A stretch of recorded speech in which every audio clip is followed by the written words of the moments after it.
Hello and welcome to Rise Above the Grind with the Consultress. I am your hostess, Alissa bringing you amazing conversations from cutting edge entrepreneurs and redefining what success looked like. Listen, in the age of industry, it was sit down, shut up, behave.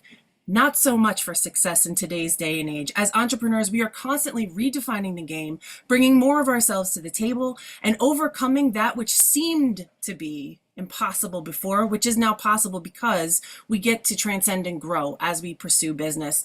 I am so grateful and blessed and lucky to have Jennifer Watson here with me today. Jennifer, welcome to Rise Above the Grind. Thank you so much for being here. Love the name of the show, and I'm super excited to pour into your community today. Heck yeah! If you know where your camera is, get ready to high five it a lot. So, first thing we love to talk about here is, based on who we are and what we've experienced, each one of us has a personal view of what success might mean. And we've been taught in our lives that success means X. Success means wealth, success means freedom and independence. But really, what that requires is for us to understand and define what does success look like for us. And so, this culture of hustle and grind, rise and grind, sometimes grinds my gears because it feels very much like it is from that old sacrifice yourself to succeed model, which I believe is broken. What about you? That is such a great point. My second TEDx that came out last year was called The Chemistry of Resilience. And I talk a lot about this, about how we even look at resilience, that it's about grind and barely staying above water and martyring yourself for the cause. And so many of us, and I will not say everyone, but so many of us high performers and leaders wanting to really create impact, we do have this thought process that everything has to be hard and horrible, and grind and resilience isn't really about feeling good during hard times or creating success that feels good for us and flow. It's about just taking one for the team. And again, my TEDx last year was all about this concept, and it took me a really long time. You guys, I'm just going to be humble here, a really long time as a business owner. I've been in business majority of my career, and man, I did it the hard way, the grind way for so long. And for some of you, you may relate. You might have had success with that for a while. I did. That's why I think I kept doing it that way for a while until I realized that I was not well mentally, emotionally, physically. I was building a life I didn't love. I was working more than I wanted to. And it just ended up being, this is not what I got into business or creating impact for. And I want to be here today as a tool, as a reminder to people that it doesn't, I agree with Alyssa, it doesn't have to be that way, one. And two, there's actually frameworks out there. There's tools out there to get you into what I call more flow state, things that are aligned. Comma, this doesn't mean things are not going to be hard when you're stepping into creating impact in a business, but honestly, it can come from a space of more what I call vitality, in just living in who you really are, and you're going to get more successful that way anyway. So I, like you, don't believe that grind is necessary all the time. Do I believe there's grind moments, but it doesn't have to be this space that burns you to the ground for the cause. Yeah, yo, listen. So you heard the grind is a moment in time or a bottleneck that you get to go through. It's not a mode of operating. It's not your operating system. It's not a glorified hustle to ascend to that I'm going to grind every day. Because like what I'm hearing you say is that when you take that on as a mentality, and yes, it works short term, it really does. Sometimes when you got to get stuff done, you set your focus, you grind towards it, and you go. But as a way of being in your business, as a way of approaching life in general, if grind's the goal, you're going to burn out. And I think that's the big message here, is learning how to use the times when you need to sit down, shut up, and focus as a tool, but not as a goal, right? And I'm hearing, so in your path, I'm like, humble brag, yeah, you have to go through like mashing your head against that brick wall sometimes to realize I'm dizzy, this hurts, and it's actually not productive for the long run. So when was that moment in time in your business, or maybe there were multiple moments in time where you got wise to the fact that you were doing this and you were starting to be aware that there was another way to choose? Yeah, I've been a high performer, and you might raise your hand, all my life. I was a high level athlete, two-time All-American, then got into PT school, highly competitive there, and then started my own business a couple of years after that. My point with all this is, you guys, I learned bits and pieces, Alissa, along the way, where I had these entry doors where I will say, even when I was really young as an athlete, I saw like it was easier to do flow, but then I caught in this whole grand spectrum of everybody saying, no, it's better to be in the grind and feeling horrible. So I get these little entry points during all these times of high performing. As an athlete, I look back, I'm like, there was an entry point. I knew that it was easier with flow, but then I closed the door because everybody was doing it this way. Then I got into PT school, same thing. What happened is when I started my first PT practice, and yes, the 2008 crash, when everybody told me I shouldn't, it's going to be hard, grind, feel horrible. I remember I started the practice and I sat on my bedroom floor. You know, that's either the bathroom, the bedroom floor, where we get these aha moments. And I finally was like, I keep coming back to this. I get burnout on something that I'm creating, that I'm good at. I've been seeing this pattern. You guys, Tony Robbins talks about this all the time, patterns. And I'm now back to feeling horrible again. And I'm starting this vision of a practice I believe in. It literally was a come to Jesus. And I believe all of us, if you've lived long enough, have probably had several of these moments. But it was one of my come to Jesus, one of my first ones of like, there's got to be something different than this. I am literally making a PT practice that I talk about health, and I'm in the tank. Like that, there was not an alignment there. It wasn't in congruence with what I was giving the world, because I'm a healthcare provider. I was building a business that was built off vitality, mind, body, and I'm tanking. So that was truly my come to Jesus moment in the first few months of going, I can do this differently. And when I started, researching things, and by the way, I have so much knowledge on mind, body, brilliance, but going deeper on it, taking inward and bringing it into my practice, and then bringing it into my team's practice. You guys, I went from struggling the first 3 to 4 months of starting my business in 2008 and starting to take concepts of what we're talking about going forward. My business by the end of 2008 became a 6-figure business. Can we get an amen and a high five on that? Yes. Yes, you guys, I started shifting this concept. Everyone, I want to be honest with all of you. You're probably like, I get it, Jennifer, I get it.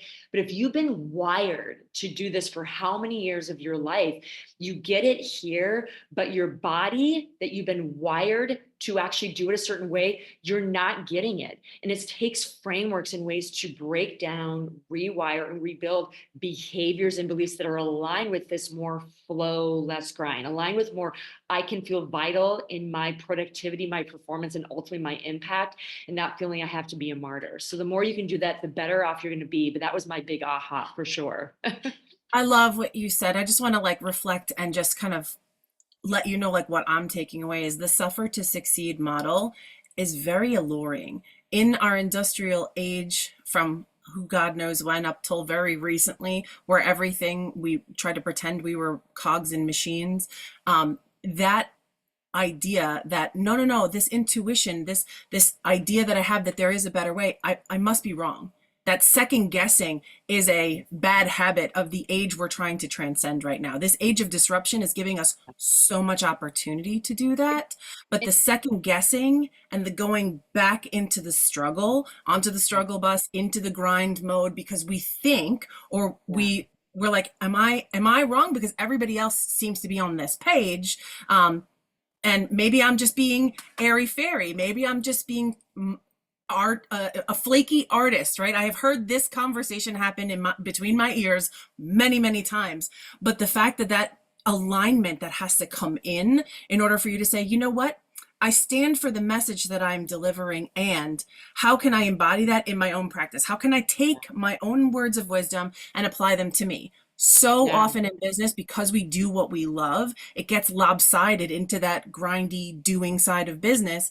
And we often forget, because there aren't a ton of mechanisms to be able to consistently review and renew our resilience. And I loved what you said about finding that alignment in the middle, because who you are and what you deliver is absolutely integrated. But the industrial mentality has us pulling them apart. So that's honestly what we continue to struggle with as we grow in our businesses, that grows us as humans. As we need to have a mechanism to remain courageous, to say yes to the things that call us specifically, that may not be what everybody else is doing. It may not be conventional wisdom, but hey, Entrepreneurship saves the world. We solve today's problems. We bring new light and new solutions to things that are emerging for today's life, for today's value that we get to deliver. So where does this show up for you in your practice? Like you mentioned how you get to pay it forward to the world. Where do you see this show up for the people that you serve, and how you started to talk about it a little bit, but I want you to expand Yeah. just a little No, of that's how you great. bring that to the world. Yeah. I literally just did a keynote to a bunch of healthcare providers that the whole focus of the event was really on technology and AI and systems. And a lot of times, and the reason why I bring this up, because I bring in and I draw on a lot of those type of clients, they're highly successful. And that's where we're at. We're on this bandwagon of systems and AI, and it's a beautiful thing. And often we think we have to either be one or the other. Like we're all about systems and AI, or we're all about the human connection and tapping into your frequency and your energy and your influence and intuition. You guys, first and foremost, when you bridge them together, it's a beautiful thing. Second, realize everyone, the human is always communicating to you. This body is always communicating to you. One way it communicates to you is through intuitive downloads it gives to you. It's your inner voice, it's your inner wisdom. There's actually a bunch, you guys, this is not fluff. There's actually science on this, of things that actually get activated in your body and where intuition actually resides. There's anterior insula of the brain, there's the gut, there's a lot of other areas that get activated when we're feeling our inner wisdom giving us an aligned choice. When we combine that with systems, once we make the decision with the aligned choice, once we make the decision of what strategy we want, then we use AI and systems to implement that strategy. That's when we collapse time. When we use one without the other, everyone, I work with both. Some are more into the intuition, the alignment, the decision making, using our frequency, our influence, our leadership, and not the systems, or vice versa. When you separate the two, that's when we struggle, get in the struggle box, and we make ourselves the bottleneck. But if you understand and appreciate both and how you can leverage both by marrying them, it's huge. So how do I teach people to not live in the grind? How do I work with business leaders to get more into flow state, to have more vitality and energy and connectedness with their mission, with their people, and have enough energy at the end of the day to play with your kids or whatever else you want to do in your lifestyle you crave? This is how. I teach them how to tap in and communicate and optimize the mind and body, no matter what's going on out there with transitions and changes that come as an entrepreneur for yourself and your team. And then combine it with systems and AI. When you do that, you guys, you become unstoppable. And you become a person that doesn't get burnout, that doesn't have the grind all the time. Again, being a practitioner 25 plus years, this is what I get to do, is get to teach you how to optimize this. Then I combine that with the leadership tools I've learned and created. And yes, in this new AI world, how we can actually collapse time to get you further along your impact and not lose your mind. Okay. So learning how to do that, that's how I actually integrate that for my leaders, is really understand you don't have to separate the two, that you can live without the grind, but more in vitality, and do it in such a way that it starts with the body decides, the brain and AI execute. And when you understand and you utilize the communication of your body, game over. I literally see time. Ah, I love this discussion. It is the integration. I mean, I continue to talk about like your left brain self and your right brain self. Everybody's got both. Otherwise, we'd look really weird. But this is like the age-old debate that we humans have been trying to marry and leverage and utilize for eons, it feels like. So I'm so grateful you're here to have this discussion with us. And ladies and gents, this is just the beginning. So Jennifer, where can people find you to learn more about you, number one, and number two, to explore some of the things that you offer? Yes, absolutely. So I'm most active on the social media platform of LinkedIn. That would be at Jenn-Watson. There's a lot of Jennifer Watsons out there, so you got to put the Jenn-Watson in there. I'm very active on LinkedIn, or you can go up on my website at www.jenn-watson.com. But I would love to hear from any of you, continue the conversation for sure. Beautiful.